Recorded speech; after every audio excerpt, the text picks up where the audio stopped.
Let's begin by telling you that the Revenue Mobilization, Allocation and Fiscal Commission has expressed strong opposition to President Bola Tinubu's proposed tax reform bills, citing alleged constitutional breaches. In a detailed 9-page memorandum signed by its chairman, Mohammed Bello Shehu, the body outlined its legal, constitutional and technical objectives to the bill currently under consideration by the National Assembly.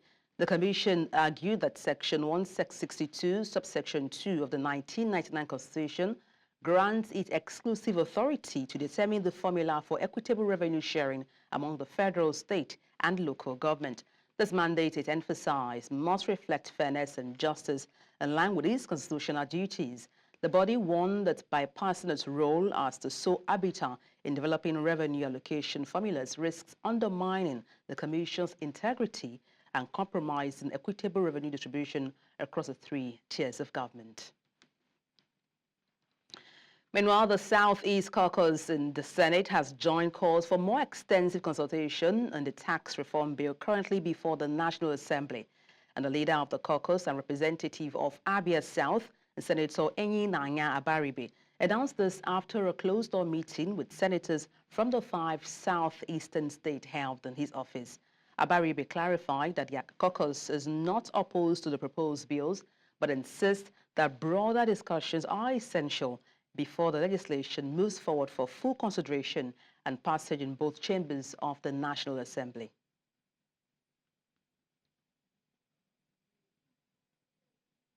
Is that as much as we are not against the bill, that we would also have to do further consultations with our different constituencies and the state governments.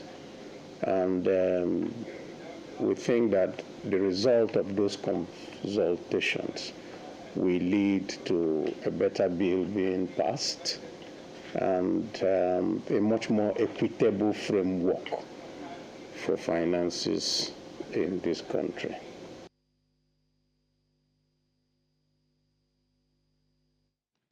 Borno State Governor Professor Babagana Zulum has presented the state's 2025 fiscal blueprint, proposing a total expenditure of over 584 billion naira. Tagged the budget of recovery and continuity, the proposal prioritizes rebuilding critical infrastructure, resettling internally displaced persons, and repatriation of refugees, as well as strengthening economic recovery efforts. Our correspondent Umaru Kirawa has details. Borno, a state in Nigeria's northeast, is fast recovering from the years of insurgency. Borno State Governor and members of the Executive Council, accompanied by the Chief Whip of the Nigerian Senate, among other stakeholders, arrived at the State Assembly.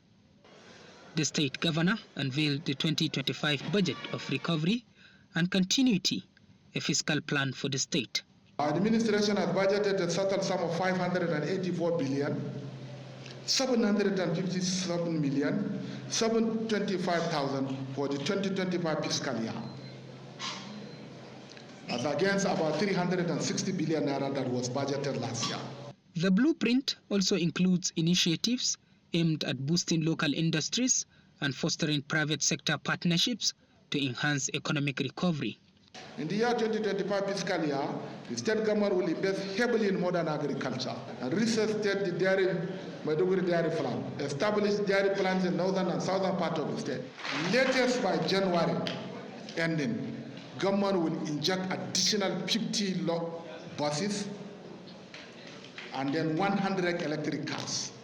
Governor Zulum noted that 65% of the budget is earmarked for capital projects, while 35% will cover recurrent expenditure. The year 2025, inshallah, Goza Dikwa will be electrified. Extension of electricity to Gajira, Mongona, and Baga will be facilitated. The Borno State Primary Healthcare Development Agency will revitalize 100 primary healthcare centers in the state and plan to construct 6 additional primary healthcare centers and upgrade 6 PHCs to comprehensive health centers. The governor emphasized the government's commitment to consolidating progress in security and stability, education, healthcare, and agriculture.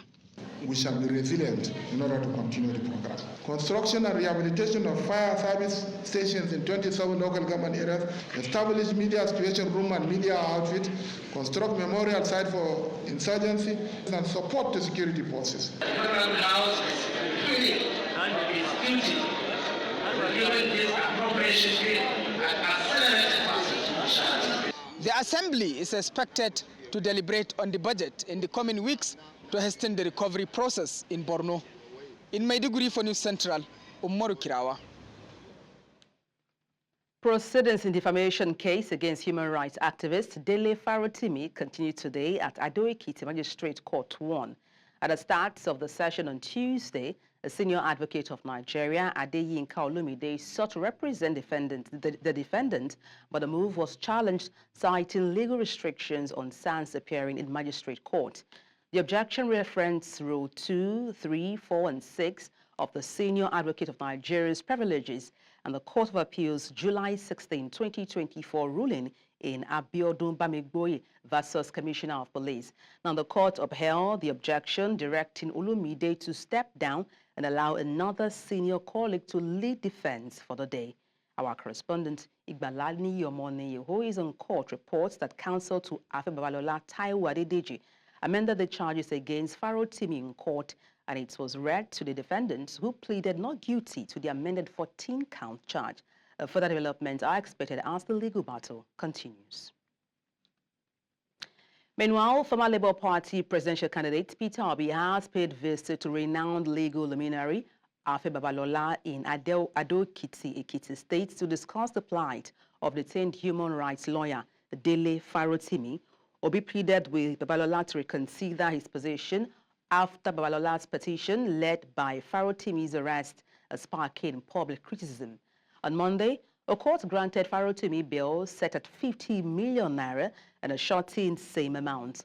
Obi's visit included discussions with Babalola at his office within Afe Babalola University and a private meeting with Farotimi at the Ekiti prison, where he expressed solidarity and explored possible resolutions. The visit, shared by activist Moses Paul on social media, reflects Obi's ongoing efforts to mediate between the two lawyers. In a related development, human rights activist and former AAC presidential candidate Omoyele Sowore has condemned Labour Party presidential candidate Peter Obi for his visit to legal expert Are Babalola San. And this follows Obi's closed-door meeting with Babalola and his visit to Ekiti State, where he also met detained activist Dele Farotimi. On his X handle, Sowore criticized those who visited Babalola to beg him over Farotimi's unjust detention, accusing Obi's delegation of undermining the fight against judicial corruption. He compared Obi's action to forcing Rosa Parks to the back of the bus during the U.S. civil rights movement. Sowore also demanded Farotimi's immediate release using the hashtag #FreeDeleFarotimi_now. In the meantime, a group in Ado-Ekiti has urged protesters to stay away from the state capital, condemning plans to use demonstrations to influence a matter already before the court. And speaking to journalists, the Justice for Afe Babalola Legacy Group has criticized Dele Farotimi for allegedly attempting to tarnish reputation and legacy of renowned legal icon Afe Babalola. The group emphasized its disapproval of any action that could disrupt public peace or undermine the judicial process, calling for calm and respect for the rule of law. The appeal comes in the wake of rising tensions over the case, with the group urging all parties to allow the court to determine the matter fairly and without interference. And still staying on the alleged defamation case, the Take It Back movement has vowed to proceed with planned protests in Ekiti, Lagos, Abuja, London, and Canada, despite the Ekiti State Police Command's ban on unlawful gatherings, citing security concerns. Now, the protests geared towards challenging detention of human rights lawyer Dele Farotimi on defamation charges will go ahead as scheduled today, December 10th, 2024. The group's national coordinator, Juwon Sonyaolu, has insisted the police lack the legal authority to ban peaceful protests. Farotimi was arrested in Lagos and charged with defamation after his book criticized elder statesman Afe Babalola. However, the police have also filed fresh cybercrime charges against Farotimi based on his online interviews. Meanwhile, Omoyele Sowore, the group's convener, has reiterated their commitment to challenging the police impunity and judicial corruption. And for more on this, we're joined by, we'll try to connect with our correspondent, Nigba Nani, for more on this, as well as Omolola Ololade, who will be joining us from the protest ground in the course of the news. Okay, I made to understand we have Omolola Ololade. Omolola, if you can hear me, good afternoon. Glad to have you join me on the news. Tell us where you are and how things are taking shape regarding the protests. Okay, so we are here on CMD Road in Magodo area of Lagos, where the protest was supposed to take place this morning.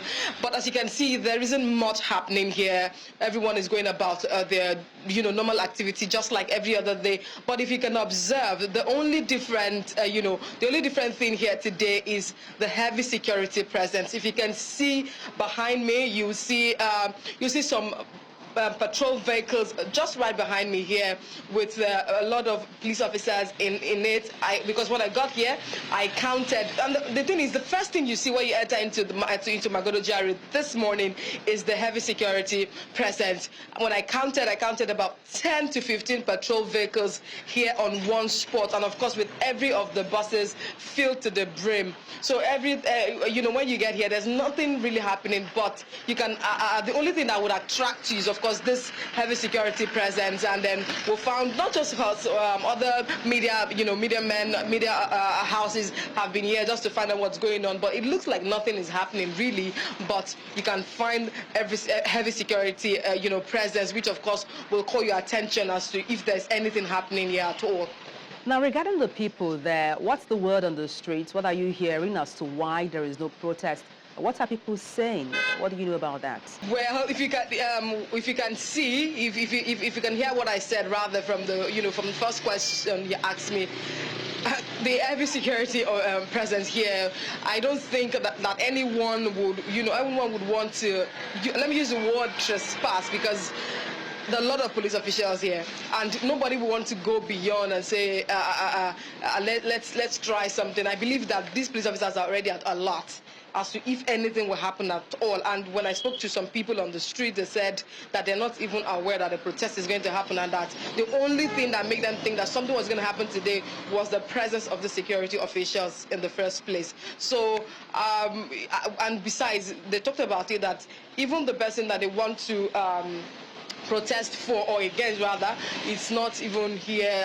Talking about the bail of Dele Farotimi, who is still, who is even in court as we speak. So they look like nothing is going to happen. They said everyone is just going about their businesses. They're not about to, protest against something that would eventually cause violence or anything like that. That the police are here to man the street as to if anything would happen. So they are not doing anything. There's nothing happening really. It's just the presence that is here at the moment. All right, thank you so much, Omolola Ololade there, bringing us up to speed regarding protest there.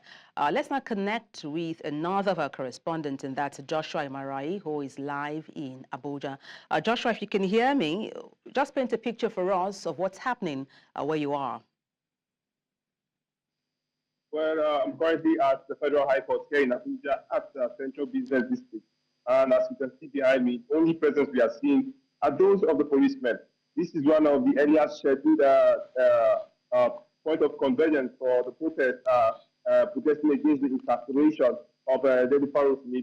However, as you can see, we are just seeing the presence of a number of policemen, not more than 7, who have been stationed here from the early hours of the day, as of when I got here. And so now they are still there. We are not seeing any kind of protest of any. Nobody's here with them placard. This street is as empty as it could be. And as you can see, there is no one here, just the policemen trying to do what I don't know particularly, but they've been stationed here since the early hours of this morning. All right, Joshua, we'll keep tabs with you to see how things progresses in that part of the country, Abuja, where you are, regarding this scheduled protest. Many thanks indeed, Joshua, for your updates. Thank you for staying with us. Now, the Federal Capital Territory High Court on Tuesday refused to grant a bail application filed by the former governor of Kogi State, Yahaya Bello, saying it was filed prematurely. Justice Marianne Anene, while delivering the ruling, said having been filed when the first defendant was neither in custody nor before the court, this instant application was incompetent. We'll give you updates as the story unfolds. The Speaker of the House of Representatives, Tajuddin Abbas, has blamed corruption for the shortcomings in Nigeria's education and health sectors. Speaking on Monday during the observance of International Anti-Corruption Day at the National Assembly Complex in Abuja, Abbas warned that corruption poses a significant obstacle to the nation's progress. International Anti-Corruption Day, observed annually on December 9th, highlights global efforts to combat corruption following the adoption of the United Nations Convention Against Corruption in 2003. Represented by the Deputy Chief Whip, George Osodinobi, Abbas urged lawmakers to leverage their legislative oversight and representative functions to tackle corruption and serve the interests of Nigerians effectively. He stressed the importance of collective actions to curb corruption, emphasizing its detrimental impact on critical sectors essential to national development. Earlier, we were joined by a public affairs analyst, Kach Ononuju, who shared his insight on this. Corruption in the country is a consequence of failed leadership. It has nothing to do with education. It is those in leadership that have undermined education and actually corrupted institutions, including institutions that are also responsible for running and managing education in Nigeria. The corruption is pervasive. It is representative of how the society is. It just shows you that the Nigerian society has failed, and we need a retool. And probably that retooling is why people say retool, because it is very unworldly to want to control everything from one center. That it's unworldly. So devolve powers. Now let's cross live to Ado-Ekiti, where we understand Dele Farotimi is just leaving the court premises regarding his trial on alleged defamation. Our correspondent is there, Ibalani Yomoni, to fill us in as to what transpired. In this country, I can tell you, we want this country ransom. You cannot Dele Farotimi for a non-capital offense. The judge now, the magistrate, it is sitting over his face that he's under pressure of Babagana, the titan that is running the judicial ransom. No injustice. Dele Farotimi must be released. Must be released on bail. The same manner. The same book this man written after he's playing the streets now. Ask for 95 years old. I can Babagana. Who is Babagana for Christ's sake? There is tension in this country. We are calling out to show him that this is the time of the new generation of the activists. Dele Farotimi must be released. All date of his, we are going to open the can of worms. All right, thank you very much, sir. Thank you very much, sir. Please, let's speak about you, sir. Let's start with your name, sir. My name is Dr. Yunus Atanko. I am the leader, coordinator of the obedient movement. Let's quickly let's get your reaction to this. I would say bail denied, but adjournment, because they said a ruling for the bail will be given in the next adjournment for the 30th of December. What's your immediate reaction to what is happening? Well, I was actually expecting that there would be a kind of a bail, because from what I understand, this particular issue is a bail offense. It's a bail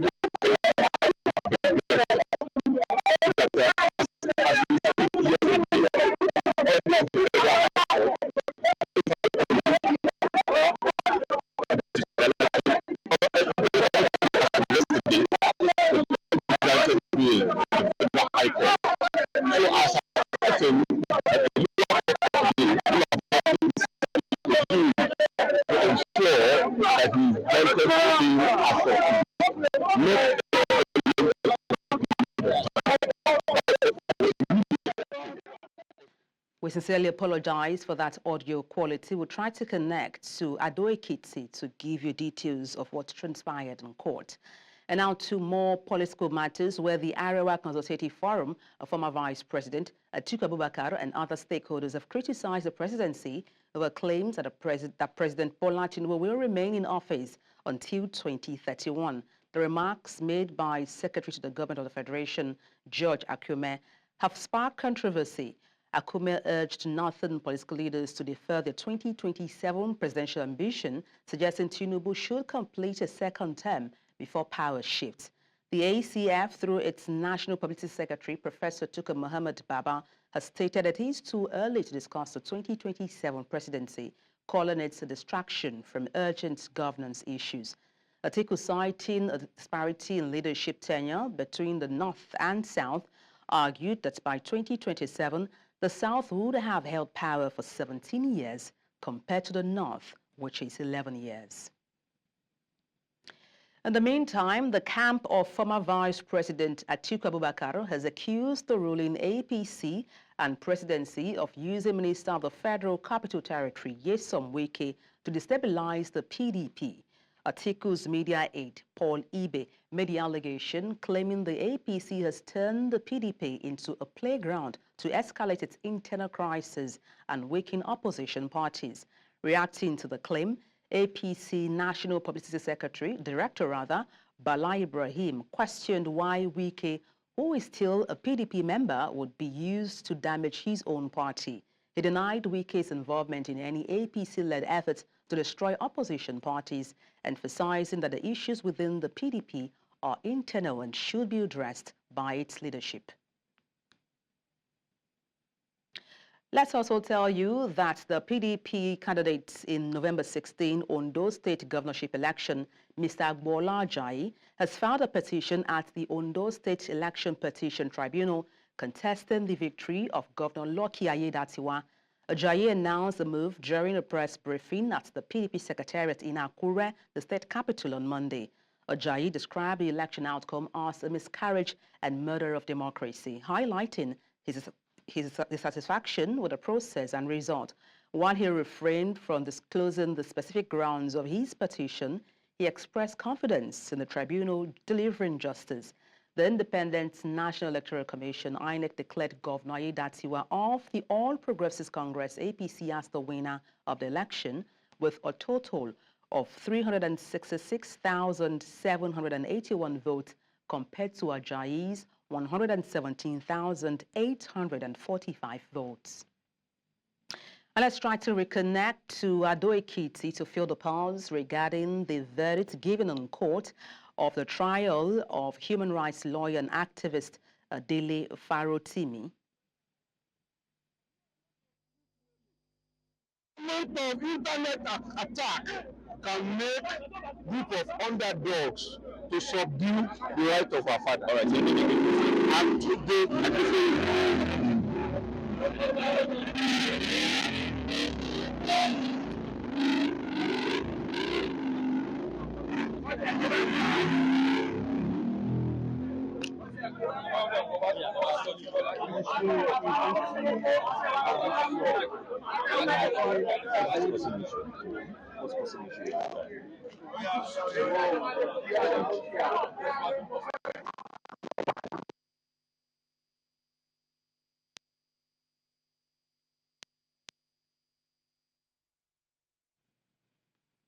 We'll bring you details of more of that happened in court there in Ado Ekiti regarding trial of human rights lawyer and activist Dele Farotimi on alleged defamation of Are Afe Babalola.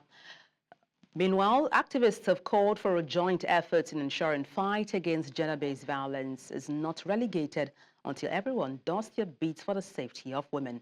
As part of activities marking the 2024 16 Days of Activism, attention is drawn towards causes and way outs of women living with the effects of violence of all sorts.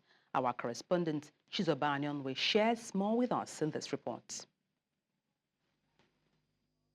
According to research, globally, an estimated 736 million women have been subjected to physical and/or sexual intimate partner violence, non-partner sexual violence, or even both, at least once in their life. This accounts for 30% of women aged 15 and above. It is on this premise that the Nigerian Women of Journalists in Plateau State organized this one-day lecture to chart a way forward for women in the face of violence of various forms. In handling gender issues, we should take note of confidentiality, respect, individualism, treat everybody the way the person is. This annual event is a significant moment in our collective effort to amplify the voices of survivors, challenge harmful gender stereotypes, and advocate for a free society from violence and discrimination. The fact that we have to wait for the end of the year, take up 16 days to talk about an issue that affects us is a problem. And I think we should start to address that problem as Nigerians. And the earlier we know that, the better for us to start to understand that the 16 days can be mere rhetorics if we don't address the real concerns. This was also the tone of a sensitization campaign by the Jamilu's Aid and Relief Initiative in partnership with Like Minds Community Development Initiative to unite in order to end violence against women and girls. We have set up some structures as regards those that have been involved in this violence, and then we have also seen where we can conduct therapies, PSS sections on these people, and then to reduce the trauma and then move on. Even in this community where you discover through gender-based violence, a lot of people had lost their life, a lot of people are incapacitated and all that. So it's a very good awareness that if such kind of campaigns would be encouraged, I believe there will be a lot of change. As this sensitization and activism continue, both women and men are urged to make daily efforts to ensure the safety of women and girls beyond just waiting for this annual event. In Jos for News Central, Chizoba Anyui. When in 2022, Folakemi Ogunsusi set out to engage the services of Mide, a young graphics designer, to help her render services to a client, little did she know that her one good deed will lead to her putting her life in hold for the next 2.5 years. The report you're about to watch is one of a special investigative series which follows the story of Folakemi Ogunsusi, a young aspiring event manager and teacher who was drugged, raped, and impregnated by her colleague. News Central's special correspondent on investigative journalism, Marshal Anthony Onoye, has details of the story. Folakemi Ogunsusi.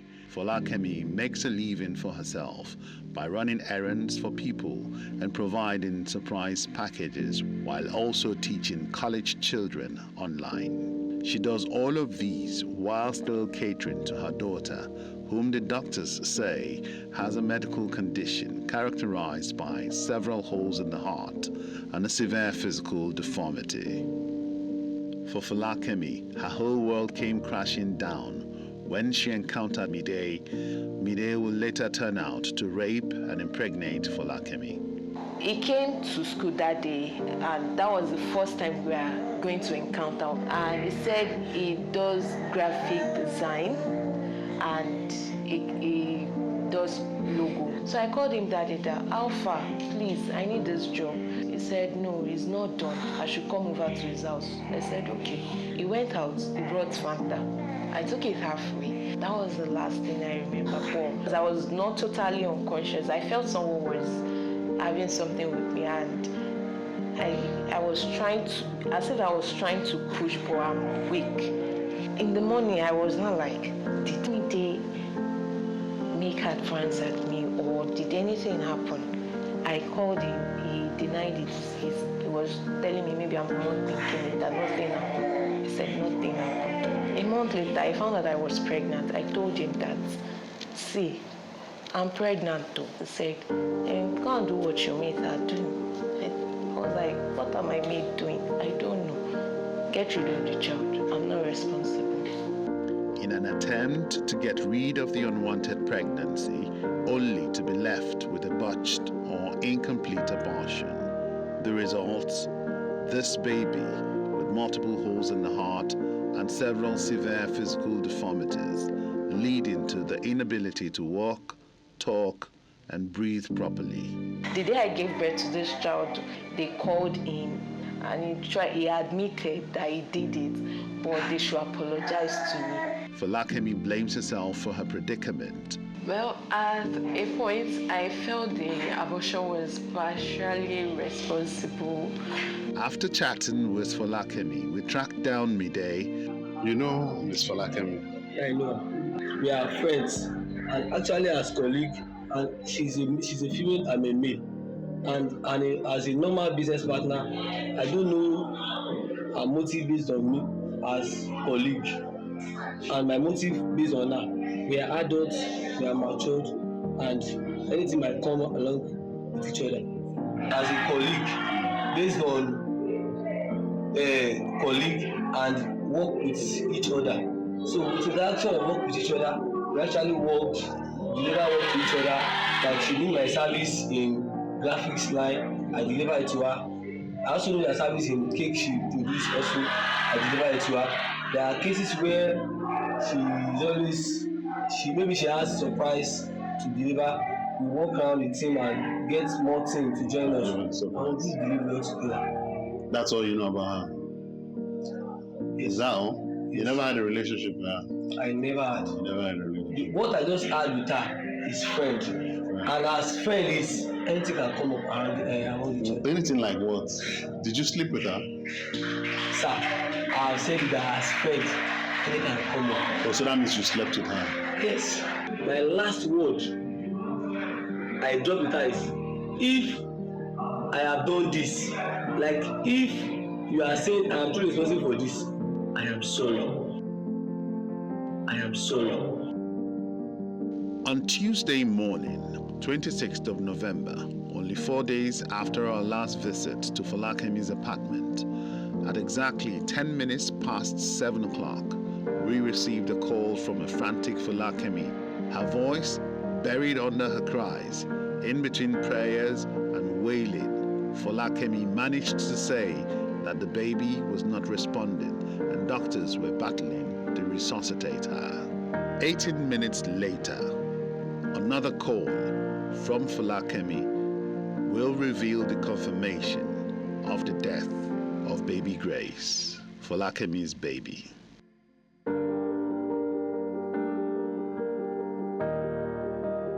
Cause of death, heart failure. Time of death, 7:15 a.m. Age, 2 years, 7 months.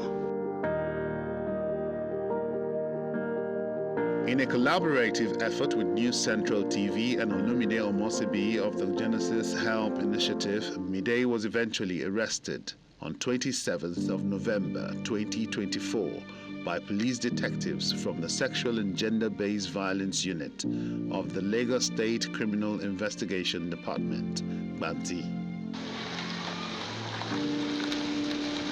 For Folakemi, one can rightly say her rape case leaves her with not just a scar, but the bitter experience of having to lose a baby after several traumatic years of battling a severe medical condition. With Midday now arrested, she hopes to find some justice for her rape and the death of her baby. Marshal Anthony Onoye for News Central.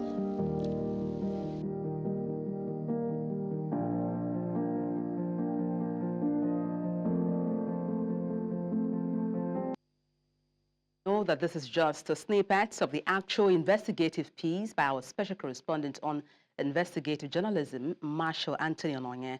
The documentary is set to premiere tonight on News Central at 8:30 p.m. Remember, you can watch News Central on DSTV, channel 422, Star Times, channel 274, and YouTube as well. We'll take a short break now. When we return, the news continues. Stay with us.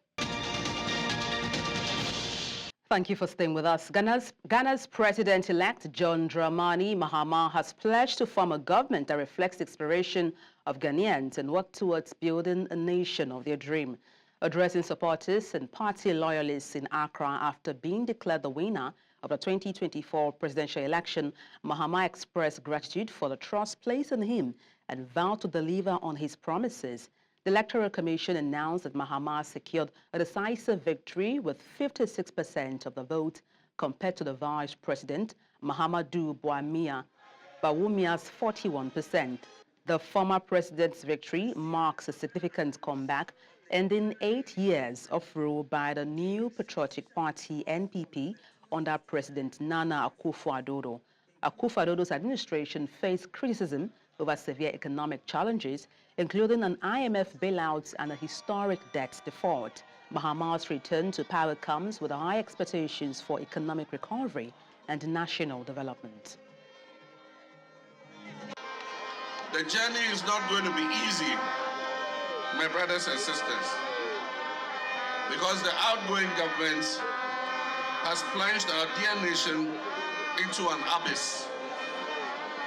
However, we are determined to work together with you to build the Ghana we want. At least more than 20 people have been injured and others killed in clashes between protesters and police in Mozambique as violent protests against the disputed presidential election of October 9 continued, with 2 state buildings in the capital Maputo set on fire by arsonists. A presidential candidate, Venancio Mondlane, has been calling for a new phase of protests across the country. The demonstrations began on October 24th when the country's electoral authority declared ruling party Mozambique Liberation Front Frelimo candidate Daniel Chapo the winner with 70% of the votes cast, while Mondlane came in second with 20%, prompting him to challenge the vote and call for protests. And to uncover this, we're joined by Mozambican journalist Charles Magriwo. Good afternoon. Glad to have you join me on the news. Good afternoon. All right. I mean, the last time you were on News Central TV was shortly after your arrest and detention. Can you confirm if you're safe now? What's the state of things now regarding protests? Well, as with regards to safety, I can't say it's 100%. I still fear for my life. I still fear that I'm being hunted. Not only me, but many of the journalists, particularly those who are collaborating or corresponding with the foreign international media. It has been not safe, not only for journalists and many people in Maputo, especially those linked with political parties, as the violent protest has been going on now for about 8 weeks. Mr. Magwiro, could you please help us turn on your video so we can see you, if that's possible? It's possible now.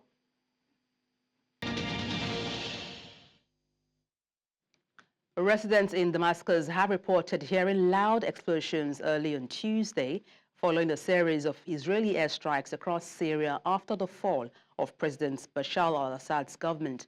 According to the Syrian Observatory for Human Rights, Israel has conducted around 250 airstrikes since Sunday, targeting key military cities, including airports, radars, weapons depots, and research centers. Near Latakia, strikes damaged naval ships and air defense facilities, while installations in and around Damascus were also hit. Israel's foreign minister, Gideon Saar, has described the development or deployment of troops to the Golan Heights as a limited and temporary step for security reasons. The observatory claims that these strikes are targeted to destroy the military capabilities of Assad's former regime as Syria undergoes significant political shifts.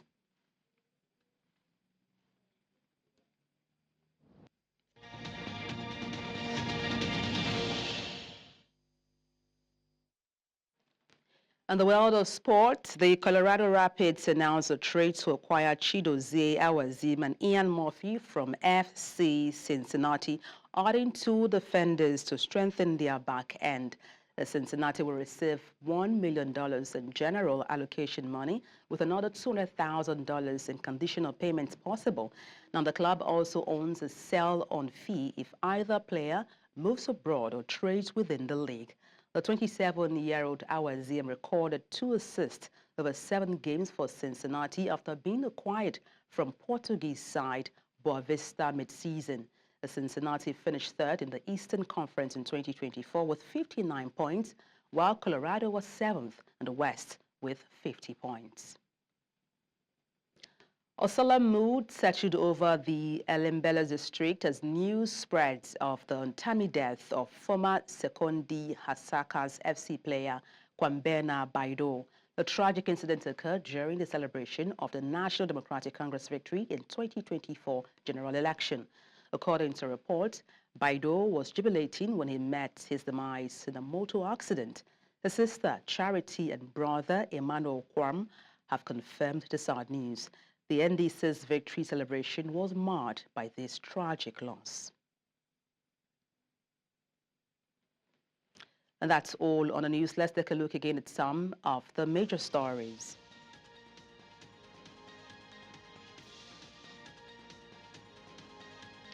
Revenue Mobilization, Allocation and Fiscal Commission rejects tax reform proposal, cites constitutional breaches. Peter Obi moved to mediate in Dele Farotimi's defamation trial, visits Afe Babalola in Ekiti State. President-elect John Mahama assures Ghanaians he will deliver on his electoral promises.